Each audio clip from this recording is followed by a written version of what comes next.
¿Tú me dices cuándo, José? Ya. Ah, ya. Y adelante. Perfecto, muy bien. Vamos a orar, hermanos, por favor. Amado Señor, te damos las gracias por tu bondad de dejarnos la palabra para que podamos pensar en ella. Gracias por lo que hemos tenido durante todo este tiempo, Señor, que ha sido tan especial, que hemos estado aprendiendo de las cosas de la familia a través de toda la historia bíblica. Hoy mismo también acerca de a vivir de hombres y mujeres y la relación de amor que pues, siempre es tan importante en la vida de todo hombre y toda mujer.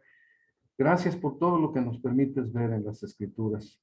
Y también gracias porque por medio de ella tú nos preparas para también otros hechos que son extraordinarios y que se pueden presentar en cualquier momento porque son las cosas que tienen que ver con el fin. Te pido, Señor, que me ayudes a tener claridad y sencillez para compartir pues este capítulo, que es un capítulo tan especial. Y me concedas poder explicar a mis hermanos lo que pues aquí yo he encontrado que tú presentas con claridad para que nosotros descansemos en ti y que no tengamos temor y que vivamos confiados en ti en una manera plena como tú lo mereces y como nosotros debemos hacer. Ayúdanos en el precioso nombre de Cristo Jesús. Amén. Amén. Muy bien, hermanos, pues esta segunda carta a los tesalonicenses es algo muy especial porque, pues como hemos dicho, el apóstol Pablo había anunciado en su primera carta acerca de la venida del Señor Jesucristo y cómo sería, cómo se presentaría de una manera tan inminente, tan sorpresiva. Pero cuando el apóstol Pablo salió de Tesalónica, también llegaron otros con pensamientos apoyados en las ideas quizá del apóstol Pablo para decir o avisar que cosas falsas acerca de esta venida del Señor Jesucristo. Si recordamos un poco el capítulo 1, vemos que pues algo que nos enseñó, entre otras cosas, fue acerca del justo juicio de Dios, que es un juicio muy especial. Es un juicio que se da en medio de los conflictos, de las dificultades que los creyentes tienen cuando sufren la persecución de enemigos, de ellos y de Dios principalmente, y por tanto de ellos. Los hermanos de Tesalónica habían sufrido persecuciones y tribulaciones, pero algo que era muy significativo en la vida de ellos en medio de aquel sufrimiento y persecución era que la fe de ellos crecía.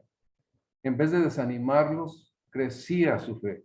Se hacía más fuerte su amor que abundaba para con unos y para con los demás, ¿verdad? Era un amor que se manifestaba hacia las personas, probablemente hasta sus enemigos.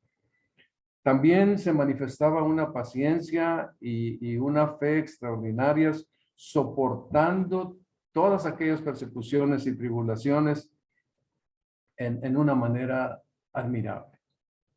Y el apóstol Pablo dice que este era el justo juicio de Dios, que se estaba manifestando en medio de aquella persecución. Aquí era justo el juicio de Dios porque estaba Dios manifestando quiénes eran las personas creyentes y qué iba a pasar con las personas que hacían sufrir a los creyentes. Entonces, por un lado, vemos a los tesalonicenses creyentes creciendo y por otro lado, creciendo.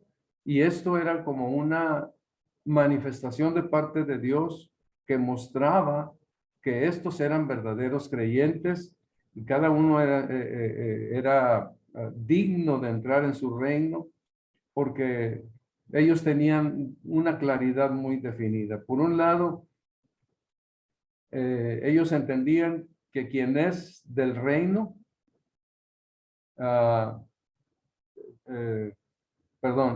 quien es del reino son los que sufren. O sea, están sufriendo así no para entrar al reino, sino porque son del reino. Los creyentes verdaderos saben también que no sufren eh, para, perdón,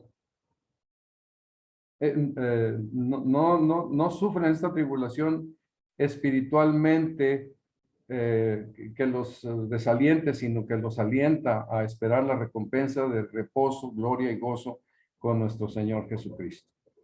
Había resultados muy claros en la vida de los creyentes en medio de la tribulación.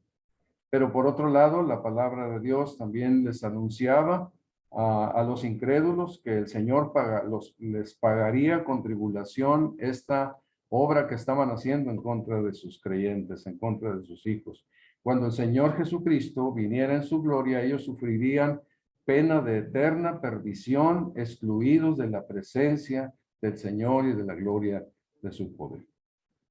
Entonces, en la primera carta a los tesalonicenses, pues el apóstol Pablo estuvo hablando acerca de esta situación. Están sufriendo violencia, estaban en dificultades, entonces avisaron de estas cosas. Entraron hombres que empezaron a tergiversar aquella enseñanza, dar otras ideas, hablar de otras, decir que estaba pasando esto de otra manera. De tal manera que en este segundo capítulo, el apóstol Pablo presenta algo que es como en medio de una tremenda guerra espiritual. Él presenta dos verdades en una manera especial para hacer que los creyentes las sigan, caminen en ellas, sean como una orientación para ellos a fin de que puedan estar sin temor, con sosiego, en medio de cualquier circunstancia, por difícil que fuera, mayormente con una manifestación tan brutal como la que nos va a explicar en este capítulo 2. El capítulo lo he dividido en dos partes. Primero del versículo 1 al versículo 12, en donde el Señor está anunciando a través del apóstol Pablo, nos está anunciando lo que toda la Biblia nos dice. No se alarmen ni tengan miedo, confíen. Eso es lo que nos está anunciando. Está presentando una manifestación de lo que le llama el misterio de iniquidad, que es para temer. Una manifestación satánica, fuerte, poderosa, engañadora. Y cuando Cristo venga inmediatamente antes de aquello, esto que se va a presentar en estos versículos del 1 al 12 es una manifestación de ese poder satánico, pero que no representa nada ante el poder de la soberanía, el todopoderoso Dios nuestro. Entonces, vamos a ir encontrando varios aspectos. Entonces, en el versículo 1 y 2 nos dice: pero con respecto a la venida de nuestro Señor Jesucristo y nuestra reunión con Él, os rogamos, hermanos, que no os dejéis mover fácilmente de vuestro modo de pensar, ni os conturbéis ni por espíritu, ni por palabra, ni por carta, como si fuera nuestra, en el sentido de que el día del Señor está cerca. Ellos debían saber que en cuanto a la venida del Señor Jesucristo y su reunión con Él, no se dejaran mover con facilidad. Es muy fácil que sobre estas cosas lleguen muchas personas a anunciar las revelaciones que Dios les ha dado. Y claro, pues nadie las puede poner en comprobación, ¿verdad? No es fácil hasta que esto suceda. Pero el apóstol Pablo está diciendo que sí hay algunos aspectos importantes para considerar, especialmente dos señales fundamentales que nos van a manifestar que verdaderamente ya es el tiempo en que Cristo venga. Mientras eso no pase, no está pasando nada. No es cierto. Ellos no deberían de dejarse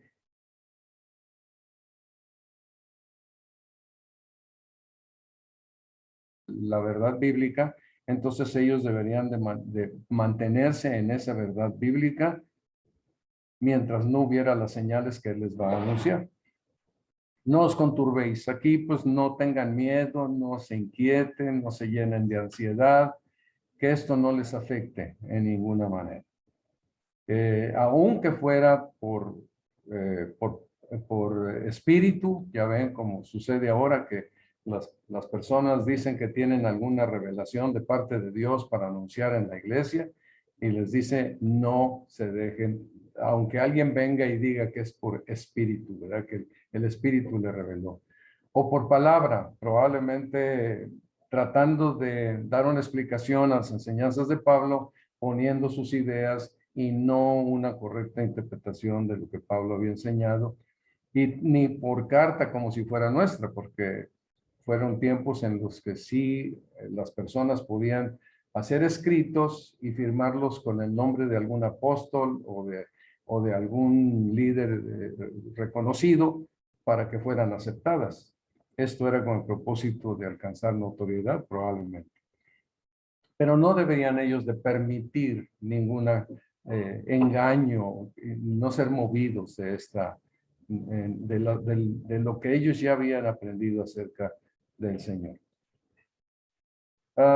El apóstol Pablo habla de dos señales unidas, que están juntas, unidas, dos señales que son muy claras de observar, pero tienen que estar unidas.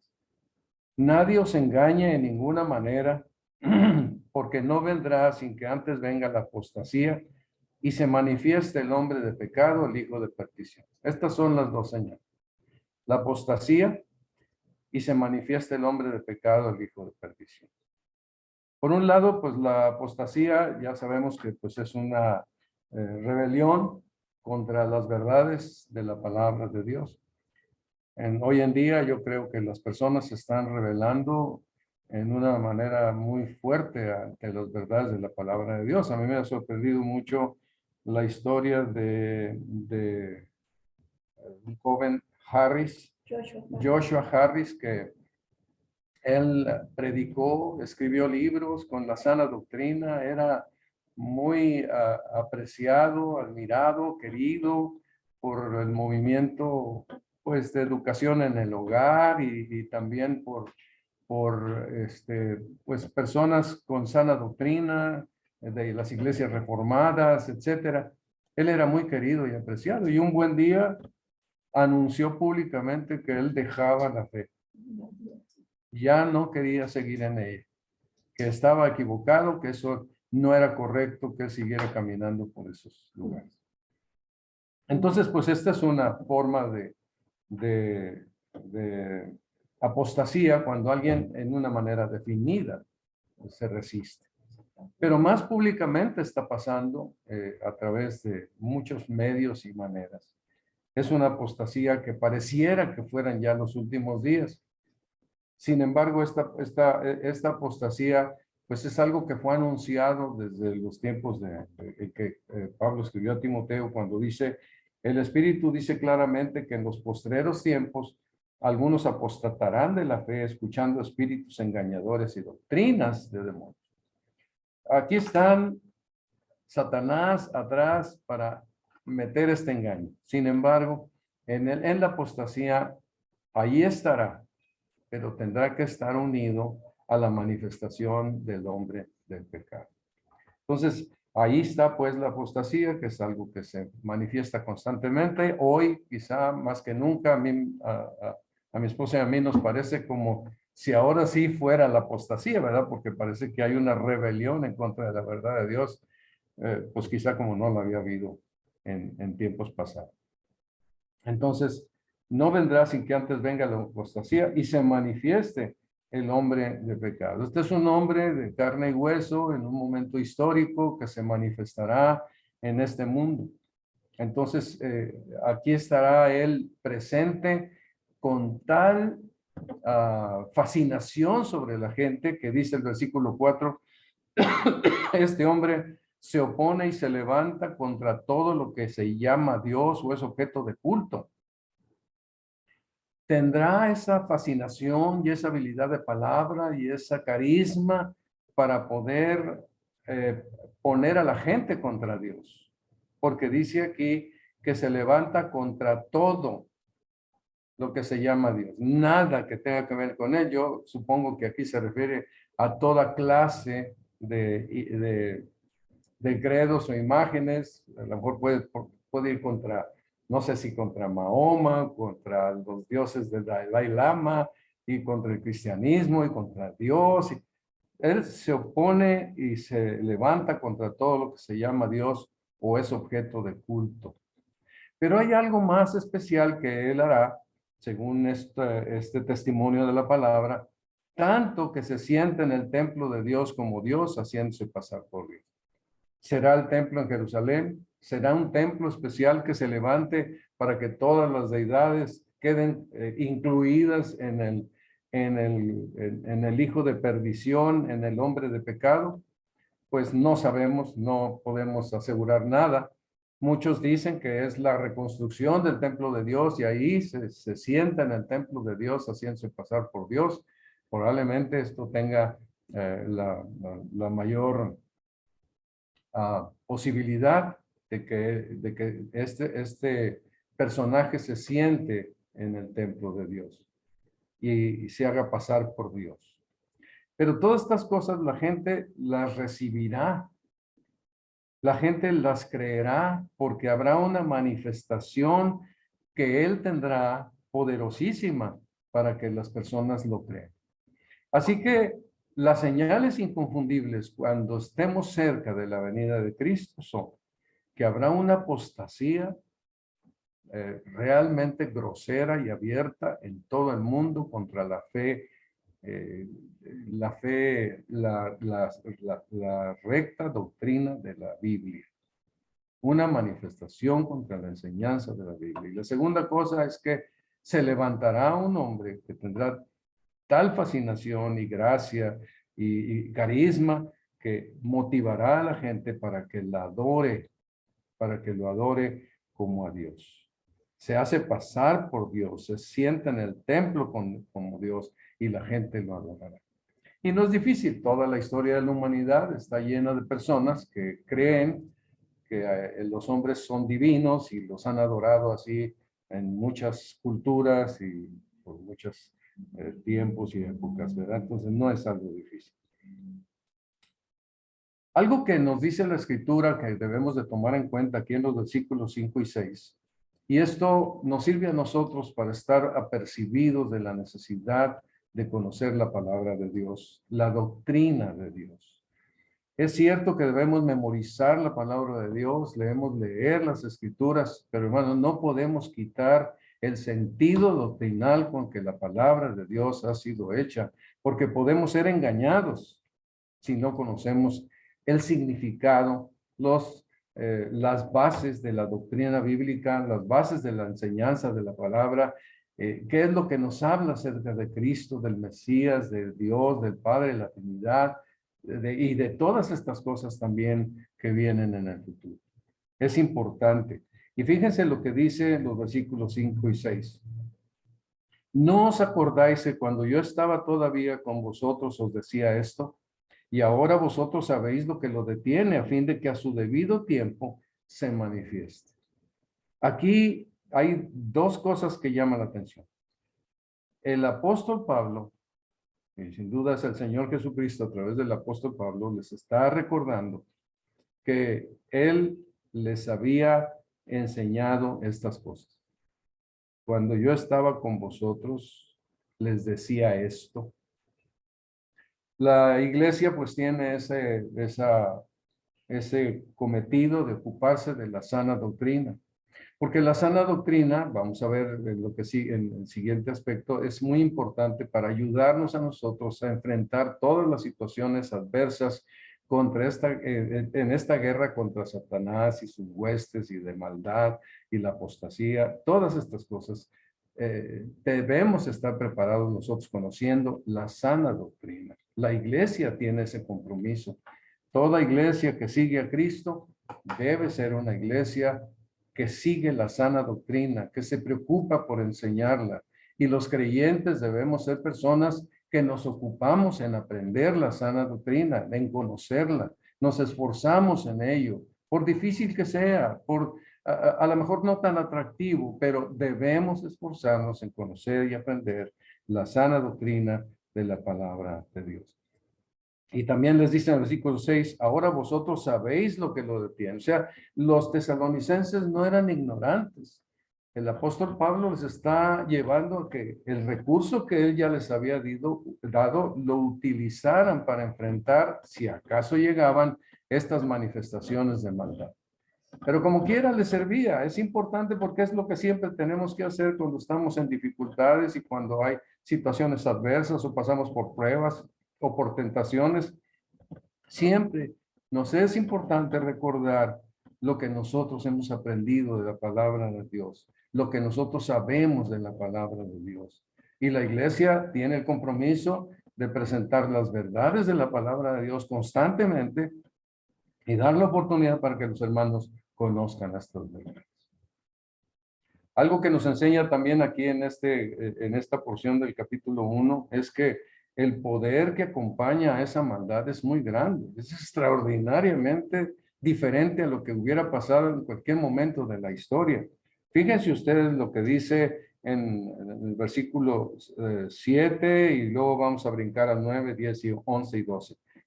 Dice, porque ya está en acción el misterio de la iniquidad, solo que hay quien al presente lo detiene hasta que él a su vez sea quitado del medio. Ahora, hablando de este inicuo, dice, inicuo cuyo advenimiento es por obra de Satanás, con gran poder y señales y prodigios mentirosos, con todo engaño de iniquidad para los que se pierden, por cuanto no recibieron el amor de la verdad para ser salvos. Por esto Dios les envía un poder engañoso para que crean la mentira, a fin de que sean condenados todos los que no creyeron a la verdad, sino que se complacieron en la injusticia. Aquí, junto con la verdad de que este personaje tiene un enorme poder, presenta también cómo Dios lo tiene controlado. Pero veamos, por ejemplo, el versículo 9. Este inicuo, cuyo advenimiento es por obra de Satanás, tiene gran poder y hace grandes señales y prodigios mentirosos. De tal manera que cualquiera puede ser engañado si no tiene la referencia de la palabra, de la doctrina, de la palabra de Dios. Es como aquella película de Señales en el Aire, donde los pilotos que no eran expertos en manejar en medio de las nubes, cuando entraban a las nubes destrozaban sus aviones porque no sabían si subían o bajaban o para dónde iban, estaban engañados por sus emociones, sus sentimientos y lo que les dictaban las sensaciones que tenían al ir volando. Necesitaban poner su vista en las instrucciones de los instrumentos para volar a ciegas. Ellos tenían que guiarse no por lo que sentían, sino por aquello. Y las emociones que generan hombres como estos son señales, prodigios mentirosos, y luego dice, y con todo engaño de iniquidad. Estas palabras significa que es la habilidad de este hombre, este hombre perverso, que es el hombre de pecado, el hijo de perdición, es tan fuerte y el carisma es tan grande que acapara la atención de las personas. Si ahorita vemos cómo la gente se arrodilla delante de los músicos, ¿verdad? Que adora, pues este hombre tendrá con el poder de Satanás y las señales que hará y los prodigios mentirosos, con ese engaño, ¿verdad? Que tiene, hará que la gente lo siga en una manera muy entregada. Ahorita vemos cómo hasta los políticos, la gente los sigue y los defiende como si fuera su mamá o su papá, de alguien muy cercano. Así que aquí observamos esto. Advenimientos por obra de Satanás. El poder de Satanás ahí estará con gran poder, señales, prodigios, con todo engaño de iniquidad para los que se pierden. Ahora, aquí hay algo que Dios hace que nos deja a nosotros impresionados, porque Dios entrega a los hombres a su maldad. Por esto Dios les envía un poder engañoso para que crean la mentira, a fin de que sean condenados todos los que no creyeron a la verdad, sino que se complacieron en la injusticia. Podemos nosotros observar qué terrible es esto. Dios es como que les da, anden, eso es lo que quieren, adórenlo, y envía un poder engañoso, que eso también le ayudará a él a sentirse muy popular y muy bien recibido, muy amado y querido por las personas, pero es un poder engañoso para que crean sus mentiras. Dios está haciendo esto, o sea, Dios no está lejos. Este hombre de pecado, hijo de perdición, no actúa solo, independiente, sino que está ahí controlado por el Señor. Primero, no podrá salir y aparecer hasta que Dios le dé el tiempo de que aparezca. Por eso dice el versículo 7, ya está en acción el misterio de la iniquidad. Creo yo que este misterio de la iniquidad son estas dos cosas juntas, la apostasía y la aparición del hombre de pecado. Ya están en acción. No estamos esperando que empiece algo a presentarse. No, no, ya está en acción según lo que dice aquí las escrituras. Pero hay quien al presente lo detiene hasta que él a su vez se ha quitado. Aquí, pues, por muchos años yo he pensado y he estado del lado de que esta acción restrictiva de parte de parte del poder de Dios se refiere al Espíritu Santo. Hay quien al presente lo detiene hasta que él a su vez se ha quitado de él. El poder de Dios lo controla. El poder de Dios le dice cuándo salir. Y por el poder de Dios es que él tendrá la popularidad que va a tener para que el juicio de Dios caiga sobre las personas, a fin de que sean condenados todos los que no creyeron a la verdad, sino que se complacieron en la injusticia. Hermanos, cuando vimos la semana, en la ocasión pasada, acerca del juicio de Dios, pues es bueno que tú te preguntes dónde estás. ¿Eres de Dios o no eres de Dios? Cuando entras en conflictos, en dificultades, en situaciones adversas, en tentaciones, ¿estás con Dios? ¿O te rebelas, o te enojas, o haces las cosas que tú crees que debes hacer y la paz no está y te desconciertas, te llenas de miedo? ¿Cómo es el asunto? Creo que es muy importante que nosotros estemos definidos, que como hijos de Dios tenemos que caminar, pues, claramente con las manifestaciones de aquellas personas en donde el Espíritu de Dios vive. ¿Qué es tu preferencia? ¿Qué tanto aprecias la doctrina del Señor? Muchas veces uno quisiera pues nada más leer la Biblia y aprender unos versículos de memoria, pero requiere más esfuerzo que esto. Es la palabra de Dios y debemos nosotros escudriñar la palabra de Dios tal y como las Escrituras nos enseñan. ¿Dónde estamos? ¿Qué tan importante es la palabra de Dios? ¿Qué tan importante es su doctrina? ¿Cómo reaccionamos ante la tentación, las pruebas, las dificultades? ¿Tenemos miedo de que aparezca el anticristo y vengan todas estas cosas del misterio de iniquidad? Tenemos que aprender a descansar en el Señor. Y en las pruebas de cada día, en los momentos difíciles de cada ocasión, en medio de las tentaciones, tenemos que aprender a descansar, que el poder de Dios es enorme y la maldad está bajo el control del poder de Dios. Aquí en estos pasajes, pues hemos visto que la instrucción de Pablo es que no se alarmen ni tengan miedo porque Dios es soberano. Les muestra que hay dos señales inconfundibles, que no se equivoquen. Tiene que venir la apostasía y manifestarse el hombre de pecado, que es un hombre con un poder arrollador y ya está en acción, pero Dios lo tiene controlado y un día, cuando Dios indique, él será suelto para hacer lo que tiene que hacer. Pero nosotros tenemos que recordar que debemos basarnos en la enseñanza de lo que aprendemos a través de la iglesia. Recuerden que Dios obra a través de la iglesia instruyendo a los creyentes. Y recordar lo que hemos aprendido, repasar la doctrina que tenemos, confiar en ella, estar descansando en esta doctrina del Señor. Y esa doctrina nos llevará a pensar que Dios es poderoso. Yo creo que entre más conocemos la doctrina del Señor, quedamos más impactados y profundamente convencidos de su poder y su control sobre todas las cosas. Yo creo que cada vez que estudiamos la doctrina de la palabra de Dios, concluimos que Él es el Todopoderoso. Entonces, dice en el versículo 8, pongan ustedes atención si están siguiendo esto, entonces se manifestará aquel inicuo a quien el Señor, fíjense ustedes, matará con el espíritu de su boca y destruirá con el resplandor de su venida.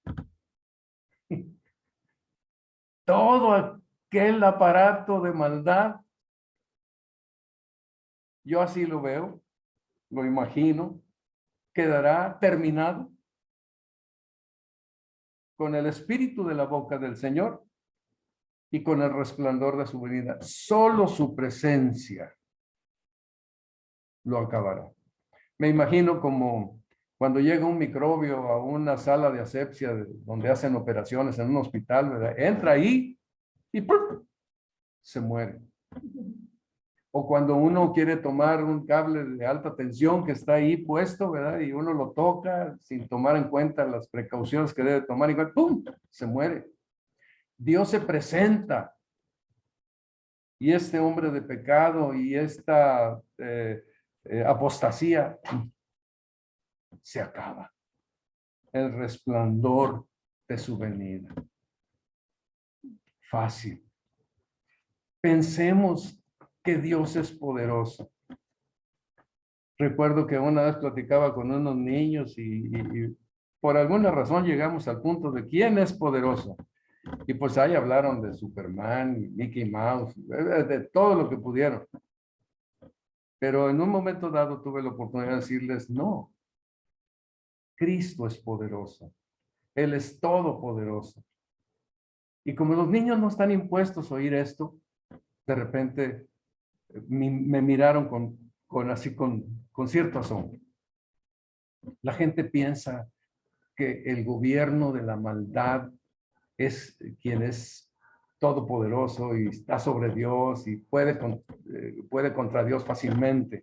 Y observamos en películas y en tantas narrativas que es el poder de Satanás el que es importante. Y muchos lo siguen pensando que allí es donde está verdaderamente el poder. Pero aquí nos deja claro la palabra de Dios, que Dios termina con todo el mal, con solo su presencia. Ahí el resplandor de su venida y su palabra, el espíritu de su vida. Toda esta maldad se termina. ¿Qué debemos concluir aquí en esta porción? No se alarmen ni tengan miedo. Dios es soberano, todopoderoso. Cuando estemos en situaciones o circunstancias difíciles, hermanos, pensemos en eso. Y no nos alarmemos ni tengamos miedo. Dios es soberano y es precioso. Él está, nosotros estamos con Él, está con nosotros. Él es soberano. El mal no puede contra Él. Él tiene el control del mal y en eso debemos descansar. La segunda parte nos presenta la Escritura algo ya más personal. Este es el Dios todopoderoso, pero ahora nos va a presentar ese Dios que por su gracia y misericordia está profundamente ligado y relacionado con nosotros, hermano. De tal manera que Él nos cuida como algo precioso, como sus hijos. Y la palabra de Dios presenta tantos y tantos pasajes como aquel de Efesios que dice que somos hijos amados, muy amados, dice en la Nueva Versión Internacional. la otra porción dice, pero nosotros debemos dar gracias, debemos siempre dar gracias a Dios respecto a vosotros, hermanos amados por el Señor, de que Dios os haya escogido desde el principio para salvación mediante la santificación por el Espíritu y la fe en la verdad, a lo cual os llamó mediante nuestro Evangelio para alcanzar la gloria de nuestro Señor Jesucristo. Así que, hermanos, estad firmes y retener la doctrina que habéis aprendido, sea por palabra o por carta nuestra. Y el mismo Jesucristo, Señor nuestro y Dios nuestro Padre, el cual nos amó y nos dio consolación eterna y buena esperanza por gracia, conforte vuestros corazones y os confirme en toda buena palabra y obra. Aquí están estos peros hermosos de la palabra de Dios. Todo nos ha dejado aquí con una impresión tremenda de este poder de maldad, pero que la doctrina que nos ha sido enseñada y el todopoderoso Dios nuestro tienen el control de todo. No importa qué tan profunda y fuerte fuera esta maldad, Dios está en control. Y Dios lo dice en su doctrina. Y así nosotros podemos descansar. Pero hay algo muy especial ahora. Aquí viene este pero nosotros, esos los no creyentes que tengan miedo, pero nosotros, los creyentes, hay un cambio enorme, precioso, muy especial que nosotros tenemos en la enseñanza de la palabra de Dios. La primera parte, podemos pensar en los versículos 13 y 14. Dice, pero nosotros debemos dar gracias a Dios respecto a vosotros, hermanos amados por el Señor, de que Dios os haya escogido desde el principio para salvación mediante la santificación por el Espíritu y la fe en la verdad, a lo cual os llamó mediante nuestro Evangelio para alcanzar la gloria de nuestro Señor Jesucristo. Qué misericordia de Dios para cada uno de nosotros, porque nosotros podemos dar gracias a Dios. Aquí encontramos que nosotros somos, como dice y como citaba ahorita en Efesios 5:1, muy amados por el Señor. ¿Cómo es un hijo muy amado?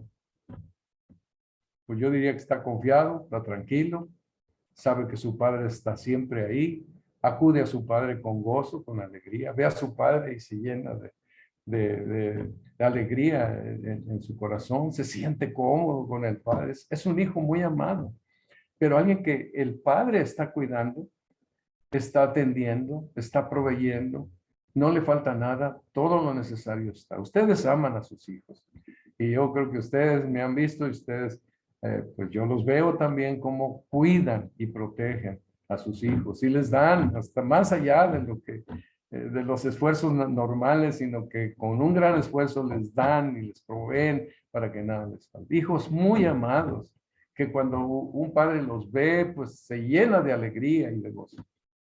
Yo creo que es algo así lo que nos presenta el versículo 13 y 14. Cuando dice, nosotros debemos debemos dar siempre gracias a Dios respecto a vosotros. Y va a hablar algo a los tesalonicenses, que son aquí 5 asuntos muy, muy importantes. El primero de ellos dice, ustedes, hermanos, son amados por el Señor. Muchas veces Pablo dice, nosotros les amamos, amados, que nosotros queremos, etcétera. Pero aquí el énfasis y la gratitud es a Dios, porque son hermanos amados por el Señor. La ira de Dios está con los incrédulos. Y dice claramente que el Señor condenará a todos los que no creyeron la verdad. Pero con los creyentes es diferente, es un mundo diferente, es una separación total como nos enseñaba nuestro hermano Juan Alton cuando en la reunión de oración de ayer. Es una valla que Dios ha puesto, es una cerca que Dios ha puesto, una separación que Dios ha puesto. Es una cima como en donde estaba el rico y Lázaro, ¿verdad? Separados. Así también aquí, separados completamente los que hemos venido al conocimiento de la verdad. Y la primera cosa es que somos amados por el Señor. Hermanos, no nos debe caber duda. Esto es algo que la palabra de Dios nos enseña constantemente.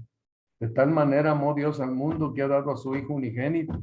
La prueba máxima que nosotros tenemos de que hemos sido amados por el Señor es que somos amados por el Señor por el Evangelio de Jesucristo, el cual murió en la cruz por nuestros pecados, derramó su sangre, y esto hace que nosotros podamos ser recibidos por nuestro Dios, y recibidos no solamente como alguien que perdonó, sino además como hijo, y como hijo muy amado.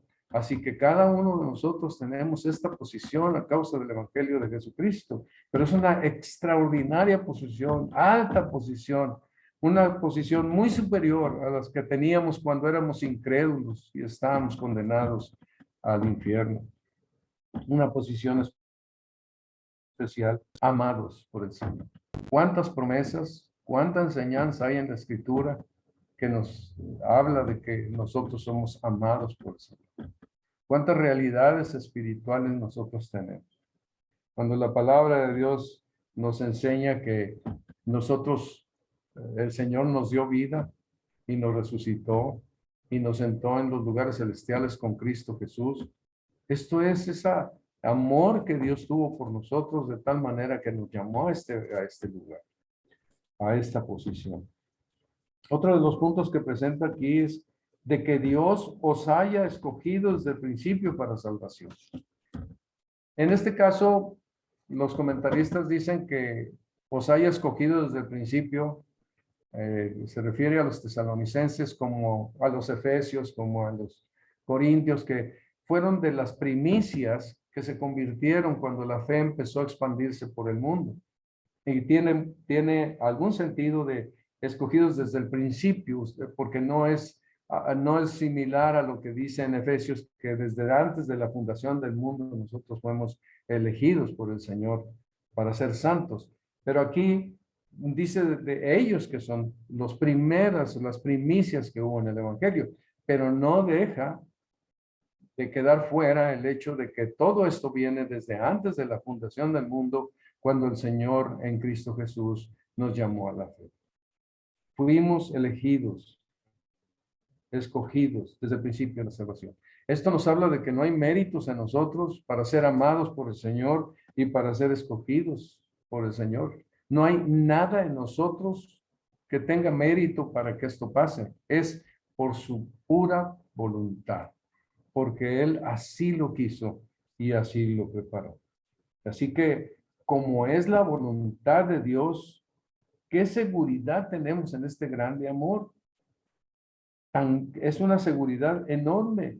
Nos escogió desde el principio para salvación. Ahora, como en Efesios dice en el capítulo 2, versículo 7, pues nosotros estamos ahí para que porque Dios quiere mostrar, como lo mostró en los tesalonicenses y en Efesios, y así en cada generación cristiana, mostrar en los siglos venideros las abundantes riquezas de su gracia para con nosotros en Cristo Jesús. Esto es lo que Dios quiere, escogidos, amados por el Señor, manifestación de su gracia al mundo, de lo bueno que es Dios, de qué grandes cosas hace Dios con los hombres cuando se acercan a Él. Ahora aquí nos explica también que esto fue mediante la santificación por el Espíritu y la fe en la verdad. Aquí hay algo soberano, como podemos ver, todo esto es soberano, totalmente de parte de Dios. Nosotros no intervenimos en nada, no tenemos ningún mérito ahí. Entonces también nos llamó mediante la santificación por el Espíritu. Esto significa que no hay vuelta atrás.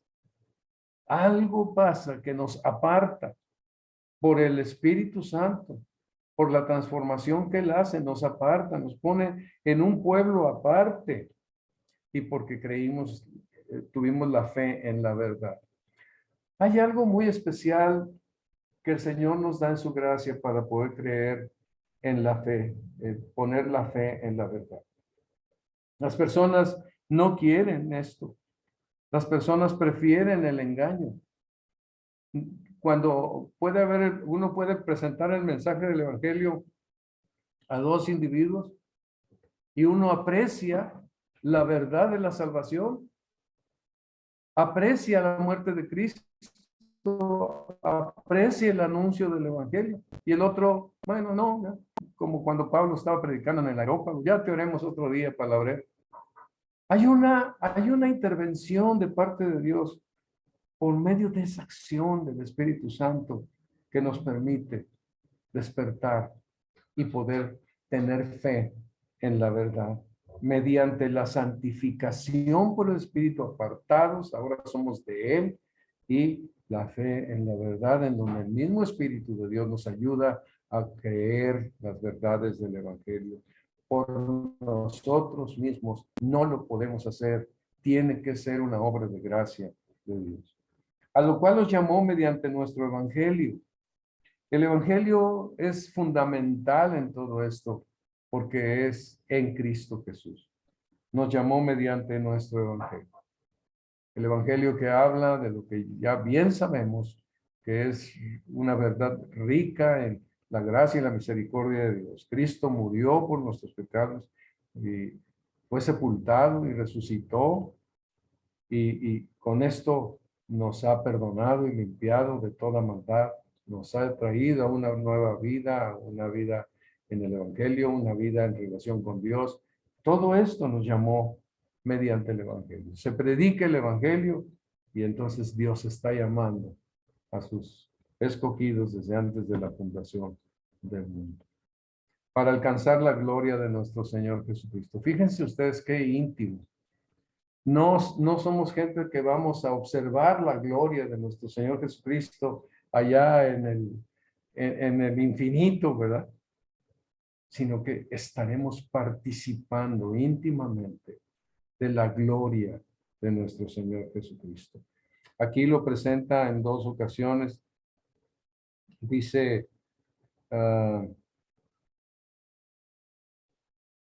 y el mismo Señor, el mismo Jesucristo, Señor nuestro, dice en versículo 16, y Dios nuestro Padre, el cual nos amó y nos dio consolación eterna y buena esperanza por gracia. Tenemos una esperanza gloriosa de que estaremos en la presencia del Señor Jesucristo, gozándonos con Él, disfrutando de esa gloria que Él ha recibido y nosotros teniendo también esa gloria similar que Él ha recibido en nuestra condición de haber sido rescatados y puesto ahí. Esperamos la glorificación de nuestros cuerpos al estar en su presencia y por toda la eternidad disfrutar de esa vida tan llena, tan plena, uh, que tendremos junto con Él para siempre. Entonces, amados por el Señor, escogidos desde el principio para salvación, mediante la santificación del Espíritu y la fe en la verdad, a lo cual Él nos llamó mediante el Evangelio para alcanzar la gloria de nuestro Señor Jesucristo. Qué íntimo es el Señor. Confiamos en Dios y confiamos en ese amor que nos hizo tan cercanos, que participa con nosotros, que sufre con nosotros, que está con nosotros, que es cercano, íntimo a nosotros, que cuando estamos en alguna situación adversa, Él es el que trae la consolación y la fortaleza, ahí cercano, íntimo en cada situación. Nosotros no podemos, hermanos, dejar de confiar en Dios, en su gracia y misericordia, confiando en el amor del Padre. Él tiene un gran amor por nosotros, profundo, íntimo, cálido, cercano. Es un Padre celestial y nosotros somos sus hijos muy amados. Otra de las cosas que aquí nos presenta es que confiemos en la doctrina de Cristo. Esto es muy importante porque cuando les dice que ellos no tienen por qué tener ese temor, está diciendo, Confiemos en el amor del Padre y confiemos en la doctrina de Cristo. Descansar en las enseñanzas del Señor Jesucristo son para nosotros un gran reposo. Es reposar en la fe. Creo lo que Él dice y descanso ahí. Dice el versículo 15. Así que, hermanos, estad firmes y retener la doctrina que habéis aprendido, sea por palabra o por carta nuestra. El énfasis del apóstol Pablo es firmes. Firmes ante la verdad de lo que la doctrina nos enseña. Firmes y retener.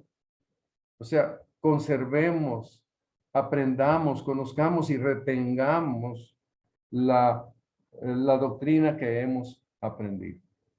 Vuelvo a insistir, la iglesia es el lugar donde Dios nos instruye a los creyentes. No la van a encontrar en otro lado, ni yo, ni usted, nadie.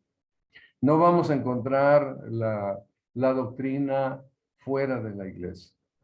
No es necesaria la doctrina con el quehacer de la vida cristiana, ¿verdad? En todo el paquete es en la iglesia. Puede ser que en un seminario uno aprenda algunas cosas, muchas, y se vuelva un erudito.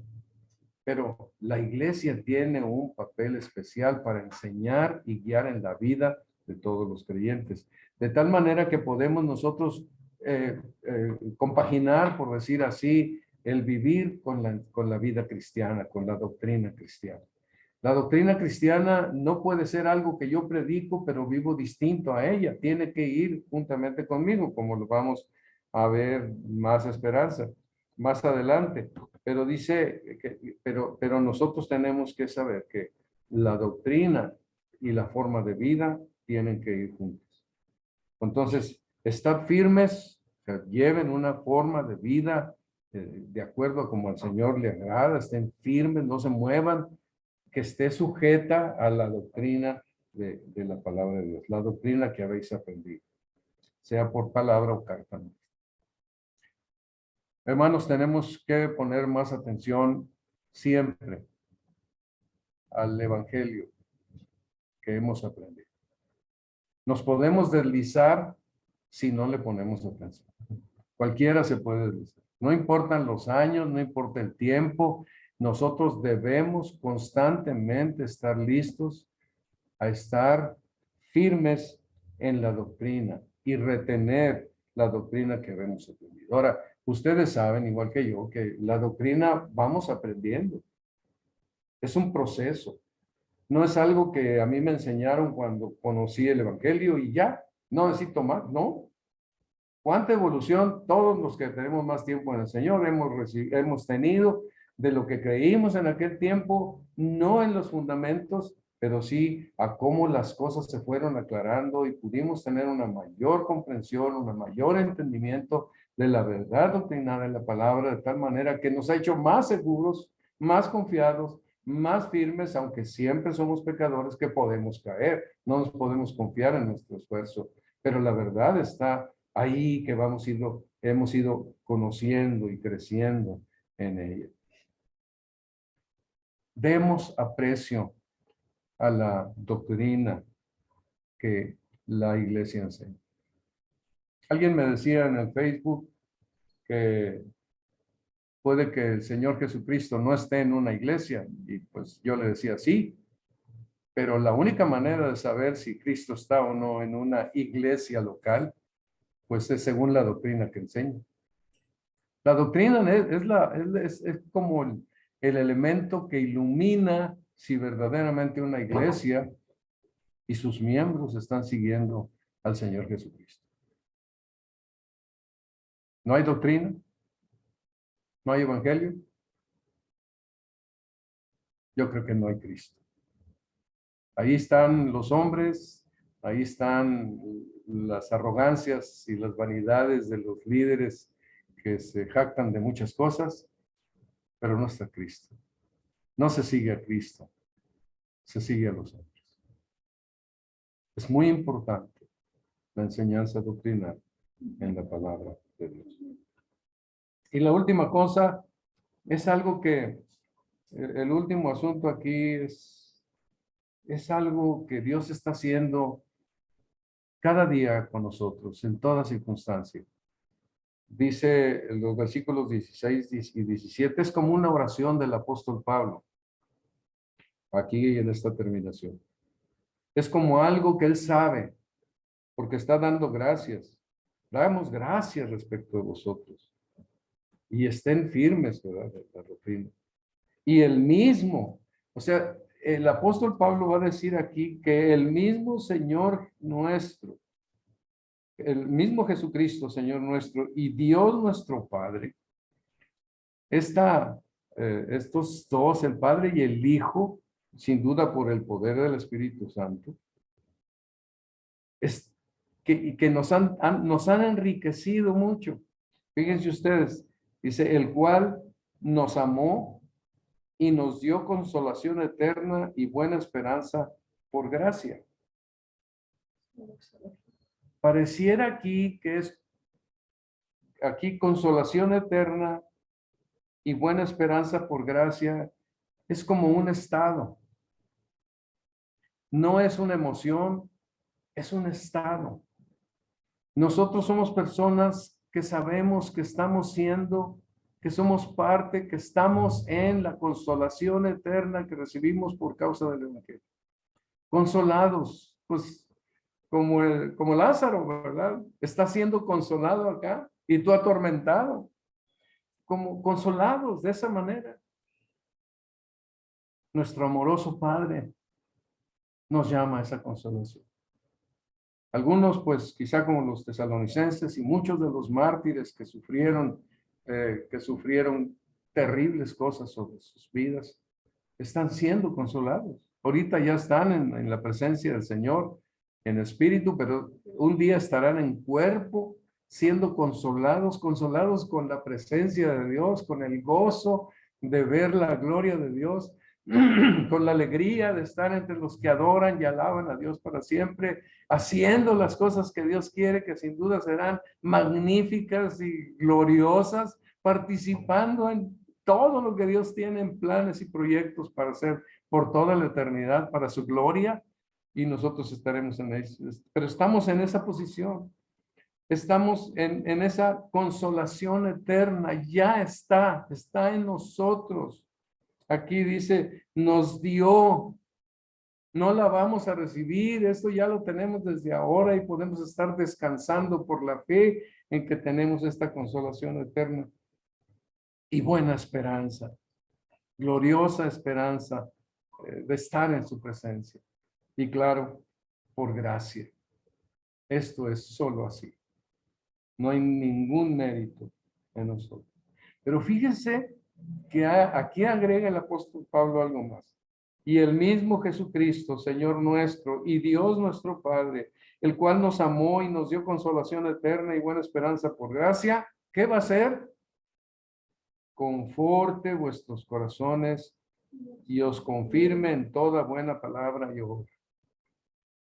Sin duda era difícil lo que estaban viviendo. Nosotros no tenemos ni idea de lo que es estar bajo persecución, como ellos estaban en esa persecución. Nosotros no tenemos idea de lo que es tener esas tribulaciones. No las hemos vivido, aunque hemos tenido situaciones a lo mejor difíciles, un poco vergonzosas, a lo mejor algún grito de alguien nos rompió un folleto o alguien juntamente con otros, nos señalaron de que estábamos locos. Puede ser que eso pasó, pero no es comparable a lo que están viviendo ellos y lo que han comparable con lo que vivió Pablo y Pedro, es otra cosa, pero a todos tenemos esto. Tú tienes ahorita un problema, una situación, algo que te hace pensar en que necesitas mucha ayuda. Acuérdate de esto. El Señor está contigo confortando tu corazón y confirmándote en toda buena palabra y obra. Tú tienes que confiar en la doctrina, agradecer al Señor su bondad, su amor, su misericordia, que eres un hijo muy amado de Él, que Él te acompaña. Recuerda estas cosas y confía en que el Espíritu de Dios confortará tu corazón y también te dará toda buena palabra y obra, cosas que hacer, cosas que decir, por muy difíciles que estén. las situaciones. Por toda la Escritura nos habla de esto. Pues yo diría, hermanos, que no le tengamos temor a nada. Aquí nos muestra que lo más grande que vendrá será esta llegada de la, sí, misterio de iniquidad. Viene esta apostasía, viene la manifestación del hombre del pecado. Son cosas terribles, llenas de maldad, son cosas para que atemorizan el poder que todo esto puede traer, pero es nada delante de Dios. No vamos a hablar nada en contra de la maldad, ni contra de Satanás, ni nada, no nos vamos a burlar de esto. Pero sí lo que debemos saber es que Dios es todopoderoso y Él es sobre todas estas cosas y todas estas cosas las tiene en control.